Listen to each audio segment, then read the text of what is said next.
The sky outside was gray as Wendy sat across from Elaine's immaculate desk, watching her boss flip through the promotion application with practiced disinterest.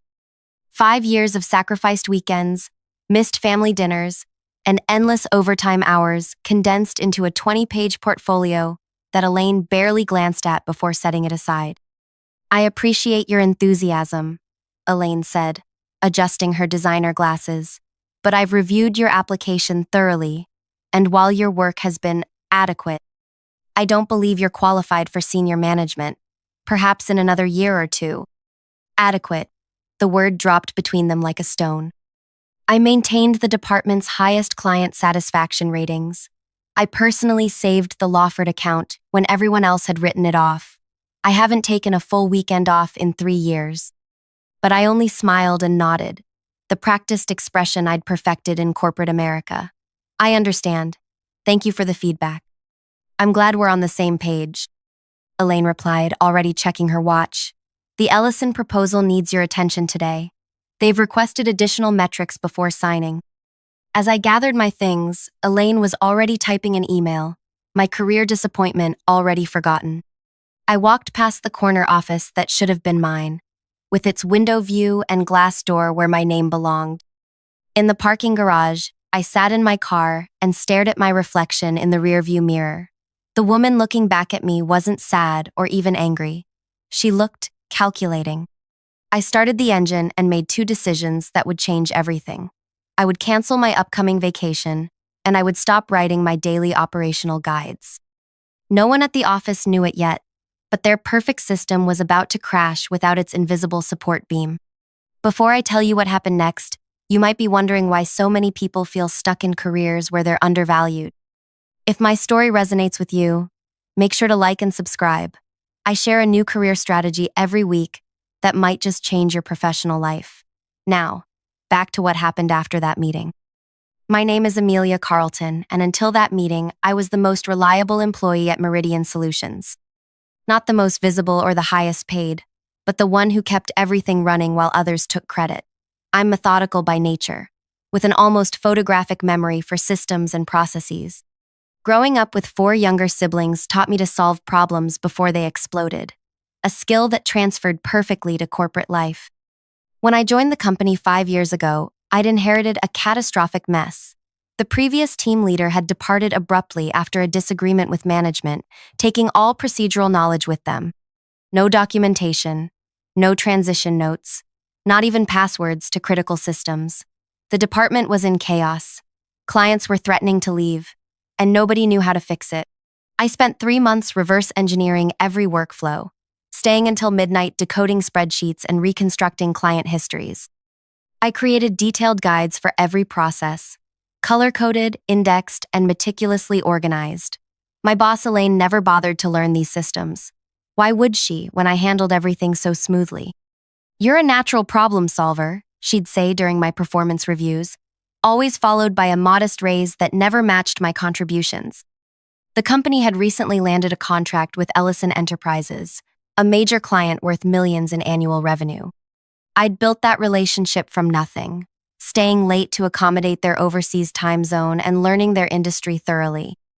Elaine had attended exactly 3 meetings, mostly to claim credit during quarterly executive reviews. Each morning, I arrived at 7:30 in the morning to prepare briefing notes for Elaine before her 9 o'clock management meeting. Each evening, I sent comprehensive updates on all active projects. In between, I put out fires before anyone noticed smoke. The morning after my rejected promotion, something changed inside me. I arrived at exactly 9 o'clock.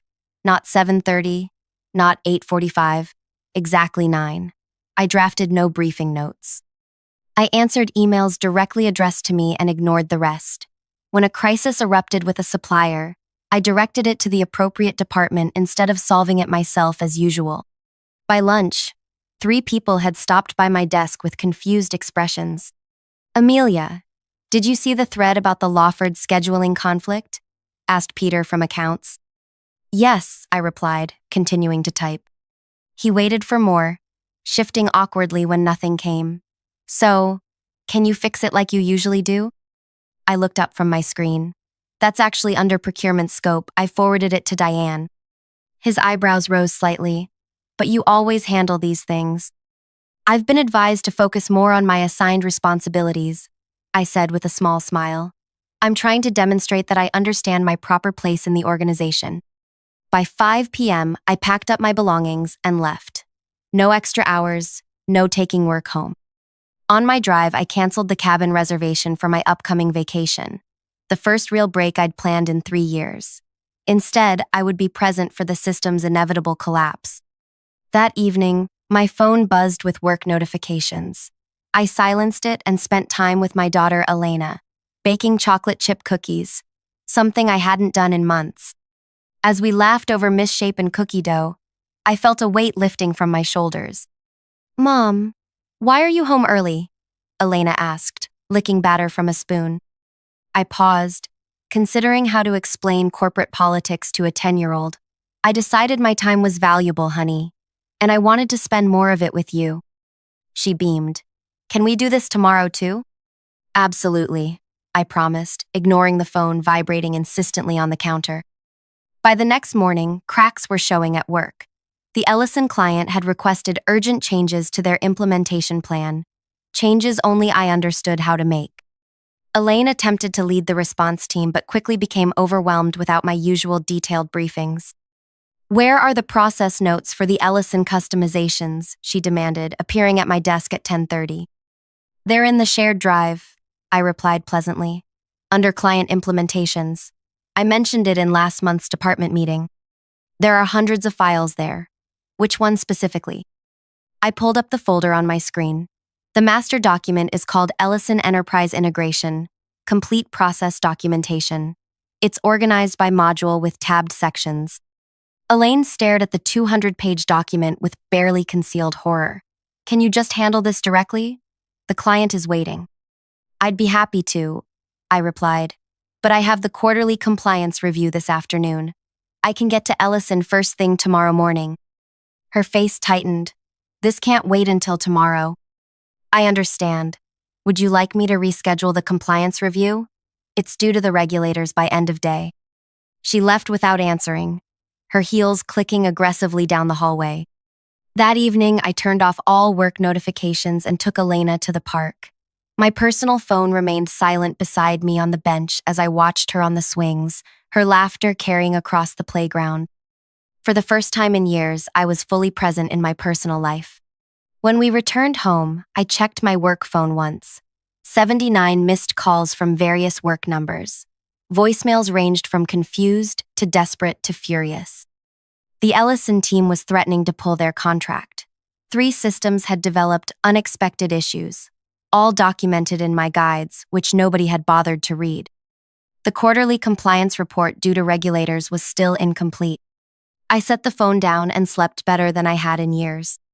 The next morning, I arrived at precisely 9 o'clock in the morning again. The office atmosphere had transformed overnight. Harried colleagues rushed between meeting rooms. Elaine was visible through her office glass, gesturing frantically on a video call. The regional director's assistant was pacing by the elevator banks.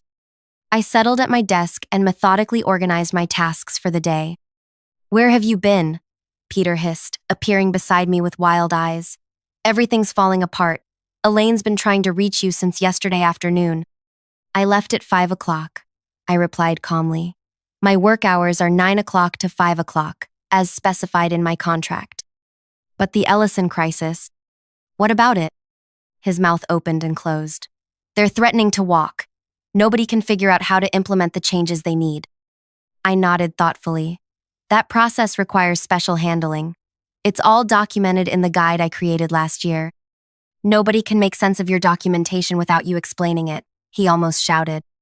Before I could respond, Elaine's assistant appeared. Amelia, emergency meeting in the conference room, now. I gathered a notebook and pen, walking unhurriedly to the conference room where Elaine sat with the regional director, Byron Wallace. Their faces were grim, folders spread across the table. Amelia, Byron said, relief evident in his voice. Thank goodness. We need your help with this Ellison situation immediately. I sat down and placed my notebook on the table. Of course, how can I assist? Elaine's face was tight with controlled fury. Let's cut to the chase. What will it take for you to fix this? The promotion? It's yours. I tilted my head slightly. That's a generous offer, but I've been contacted by a competitor. They've offered me a senior management position with a substantial salary increase. Apparently, they believe I'm qualified. The room went silent. Byron's eyes widened while Elaine's narrowed dangerously. You're leaving? Byron asked. When? I haven't accepted their offer yet, I replied. I was taking time to consider my options. Name your price, Byron said immediately. Whatever they're offering, we'll match it. I smiled politely. It's not just about compensation. It's about recognition, respect, and opportunity.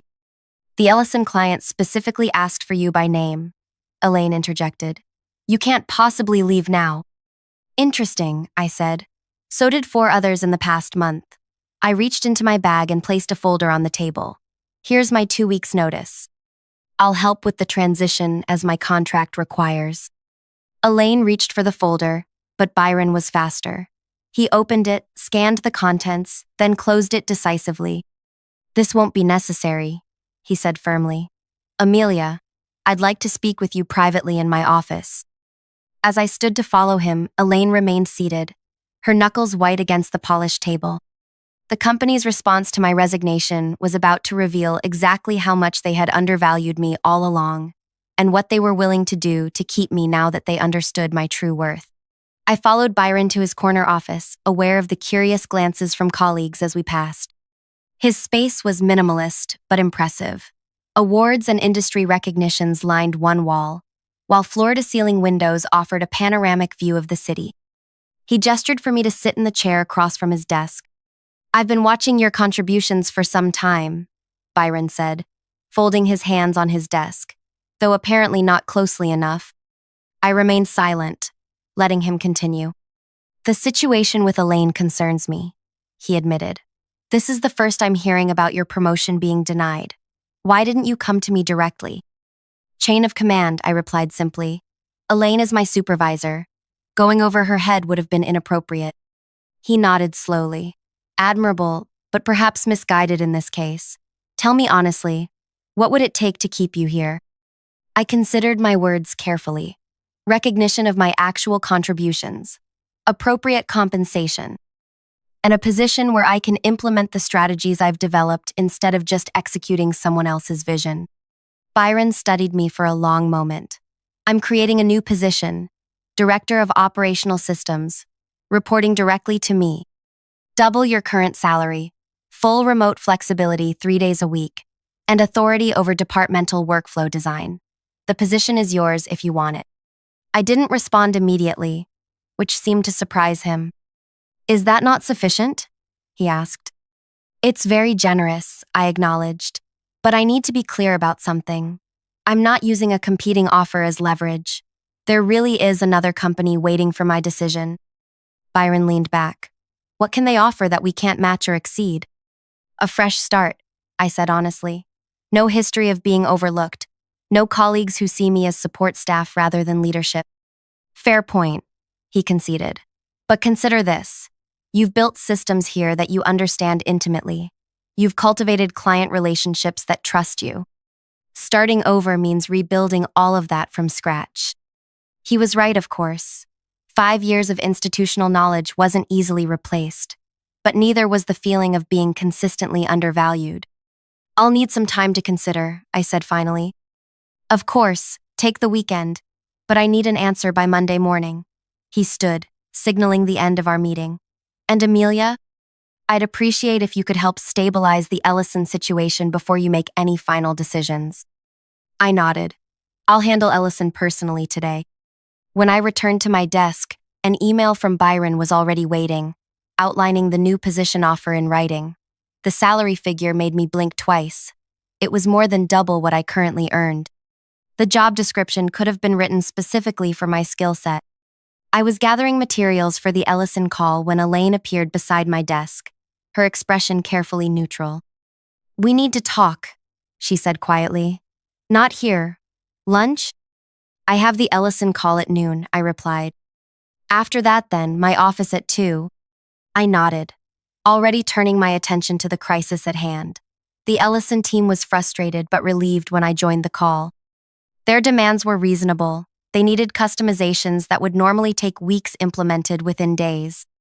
I walked them through a phased approach that would prioritize their most critical needs while building toward their complete vision.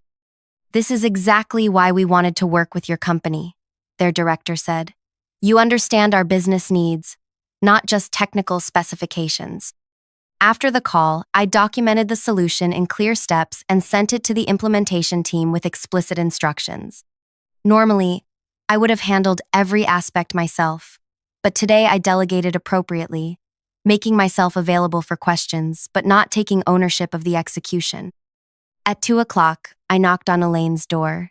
She looked different, smaller somehow, with dark circles under her eyes, suggesting a sleepless night. "Close the door," she said, gesturing to the chair across from her desk. "I understand Byron offered you a new position." "He did," I confirmed. She nodded slowly. "I won't pretend to be happy about it, but I understand why he did it. You're valuable to the company."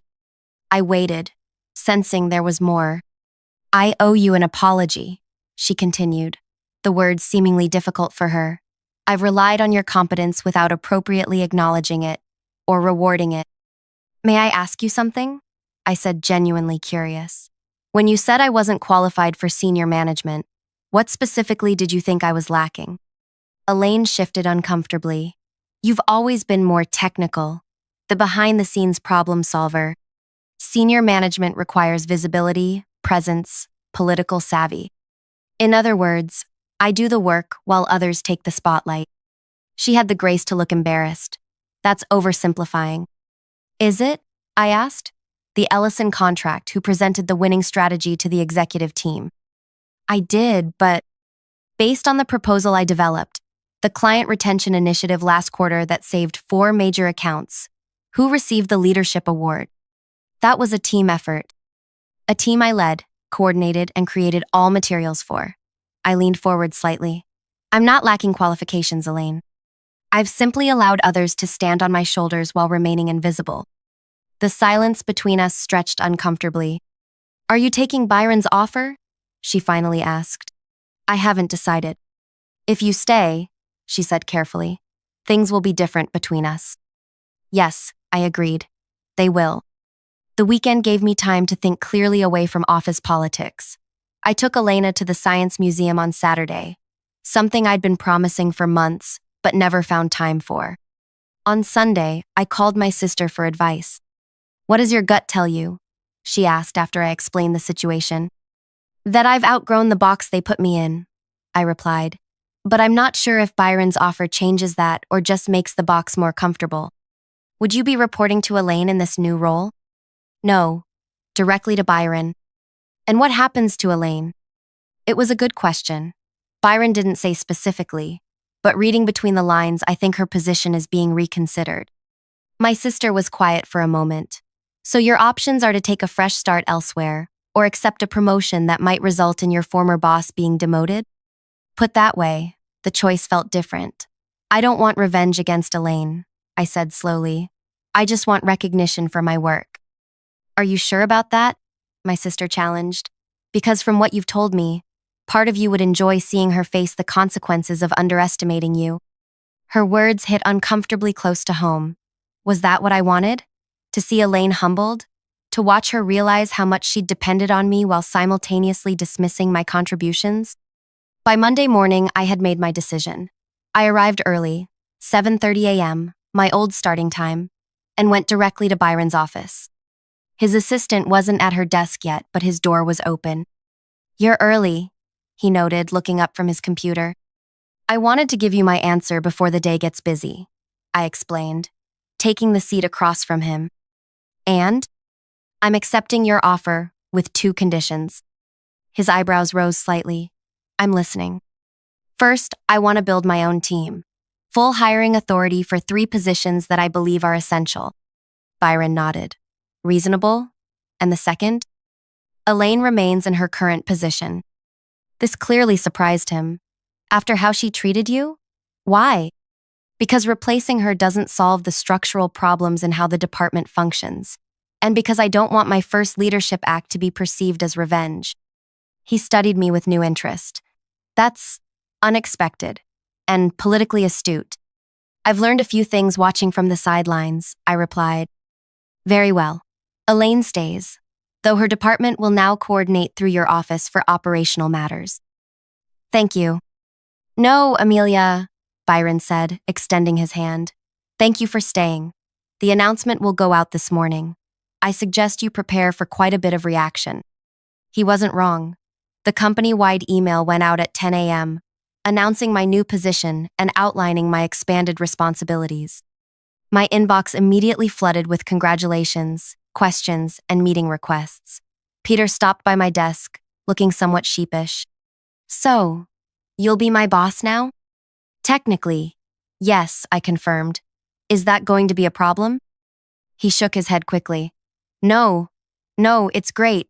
You've always been the one who actually knows what's happening anyway. Throughout the day, colleagues who had barely acknowledged me previously suddenly found reasons to introduce themselves. Administrative assistants who had always been kind to me now smiled with a hint of conspiracy.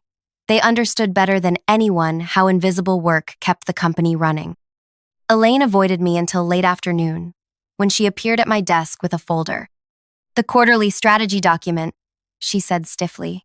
Since operational planning now falls under your purview, you'll need to present this at the executive meeting tomorrow. I accepted the folder. Thank you, I'll review it tonight. She turned to leave, then hesitated. For what it's worth, I didn't recommend against your promotion because I thought you were incapable. I did it because I couldn't afford to lose you from my team. It was perhaps the most honest thing she'd ever said to me. That's the fundamental problem, isn't it? I replied. Good managers develop their people even when it means letting them move on. She nodded once, sharply, and walked away. That evening, I stayed late reorganizing my workspace for my new role. Byron stopped by on his way out. Still here? I thought you'd be celebrating. I smiled. I'll celebrate this weekend. Right now, I'm planning. Planning what? How to make sure no one else in this company is overlooked the way I was. I handed him a document I'd been working on. This is my proposed structure for the new department, including training programs to identify internal talent and systematically develop it. He flipped through the pages, eyebrows rising. You developed all this today? No, I admitted. I've been refining it for about 2 years. I just never had the authority to implement it. Byron shook his head, looking impressed. Remind me never to underestimate you, Amelia. That's the plan, I replied with a smile. 3 months later, the transformation was well underway. My new team included a brilliant systems analyst who had been buried in IT support and a process developer who had been miscast as an administrative assistant. Together, we streamlined operations across 4 departments, reducing overtime by 40% while increasing productivity metrics. Elaine and I developed a professional working relationship. It wasn't friendly exactly, but it was respectful. She excelled at client-facing interactions, once freed from operational details she had never fully grasped. In an unexpected development, the division's employee satisfaction scores improved dramatically. The Ellison contract expanded to include 2 additional service lines, specifically requesting my new team's involvement in the implementation. Their CEO personally called Byron to commend the company's remarkable turnaround in operational excellence. On a Friday afternoon, 6 months after my non-promotion, I left the office at 5 p.m., a habit I had maintained despite my increased responsibilities. Elena was waiting when I got home, homework spread across the kitchen table. How was work, Mom? She asked, looking up from her math problems. Productive, I replied, setting down my laptop bag. The new training program launched today. 25 employees will get development opportunities they wouldn't have had before. Like you didn't get? Children see more than we realize. Yes, exactly like that. She considered this for a moment. That's a nice way to fix things. Instead of getting mad, you're making it better for other people. I smiled, recognizing the wisdom in her observation. Sometimes the best response to being undervalued isn't anger. It's demonstrating your true worth so clearly that it can never be questioned again. That evening, as Elena slept and I reviewed presentations for Monday's executive meeting, my phone buzzed with a text from Byron. Board approved your promotion to VP level, effective next month. Unanimous vote. Elaine actually gave the strongest recommendation. Congratulations. I set the phone down, a sense of satisfaction washing over me. This wasn't about winning or revenge. It was about finally being seen, truly seen, for what I had always been capable of doing. The corner office with my name on the door was nice, but it wasn't the victory. The victory was changing a system that had failed not just me, but countless others whose quiet competence went unrecognized. The victory was creating paths for others to rise without having to become invisible first. Sometimes the most powerful response to being underestimated isn't proving others wrong. It's creating a world where talent can no longer be ignored, no matter how quietly it performs. If you've ever felt invisible in your workplace, despite carrying more than your share, I hope my story gives you courage. The skills that make you indispensable are the same ones that qualify you for leadership. Don't wait for others to recognize your value. Demonstrate it so clearly that denying it becomes impossible. And if you found something valuable in this story, please like and subscribe for more strategies on transforming workplace dynamics. Remember, your worth isn't determined by others' inability to see it. It's defined by your impact, whether acknowledged or not.